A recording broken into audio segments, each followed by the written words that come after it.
कोई बन गया रौनक पक्षियों दी, कोई छोड़ के शीश महल चलिया, कोई पलिया नाज ते नखरियां विच, कोई गर्म रेत ने थल चलिया, कोई भुल गया मकसद आमने दा, कोई करके मकसद दा हल चलिया। यार फरीदा इत्थे सब मुसाफरी है, कोई अज चलिया कोई कल चलिया।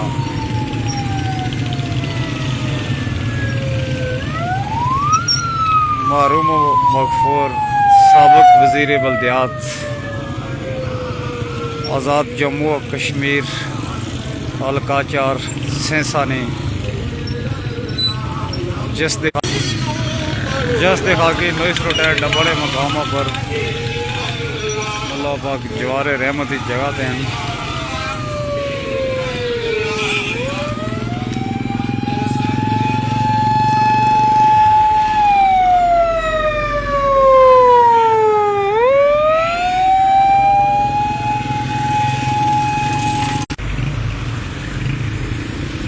हाय हाय इस दुनिया जड़ी है इस आर्जी है, जिस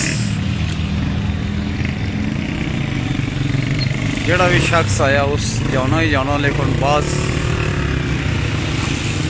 हस्तियां ऐसियां होनियां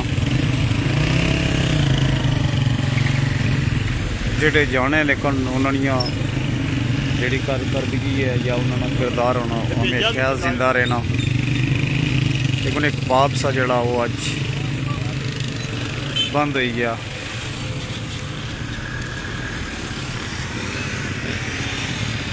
दुआई है अल्लाह तबारक व तआला राजा नसीर साहब की जन्नतुल फिरदौसी का आला मुकाम अता करन।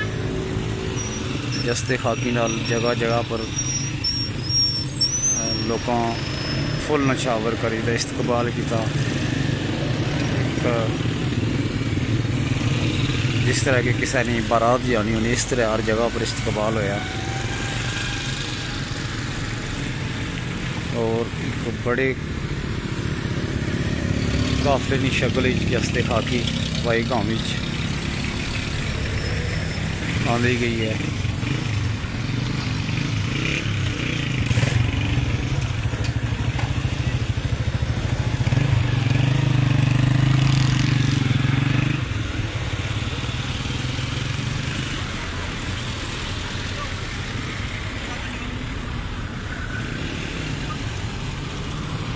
इंशाअल्लाह दसो कि बाकी ने जोड़े मुनाजरे ड्रोन ने दसे जैसे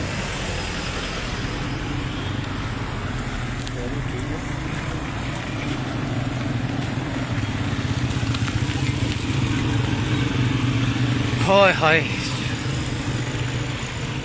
हर एक बंदे की मैं तकना उसनी अखियां विच अथरू है। इंसान ना जड़ा इख्तलाफ होना वो जिंदे इंसान तक ही होना, लेकिन जो इंसान दुनिया तो जाना जी उसले उसने इख्तलाफात सारे हो भुल ही जाने। हर एक इंसान जड़ा वो थे जड़ा इस मौजूद है वो उसनी अखियों में अथरू हैं। और हर एक बंदे की जुबान पर जोड़े लफ्ज़ दर्दनाक हैं।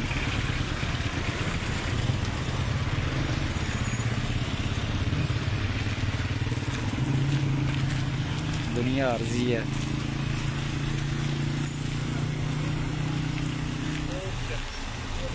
हर बंदे जानो बारियों बार।